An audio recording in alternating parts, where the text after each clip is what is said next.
371D, applying all the provisions of the Constitution of India to the state of Jammu and Kashmir is valid.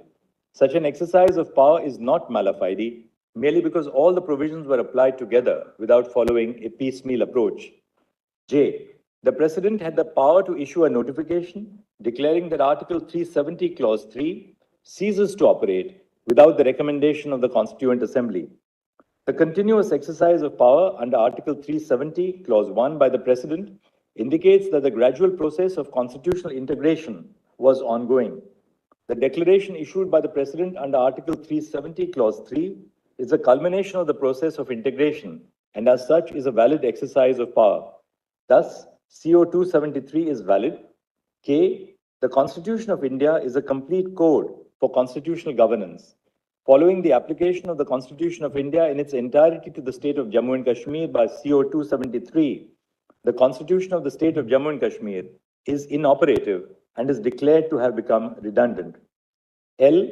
The views of the legislature of the state under the first proviso to Article 3 are recommendatory. Thus, Parliament's exercise of power under the first proviso to Article 3 under the proclamation was valid and not mala fide. M. The Solicitor General stated that the statehood of Jammu and Kashmir will be restored, except for the carving out of the Union Territory of Ladakh. In view of the statement, we do not find it necessary to determine whether the reorganization of the state of Jammu and Kashmir into two Union Territories of Ladakh and Jammu and Kashmir is permissible under Article 3. However, we uphold the validity of the decision to carve out the Union Territory of Ladakh in view of Article 3A, read with Explanation 1, which permits forming a Union Territory by separation of a territory from any state. N.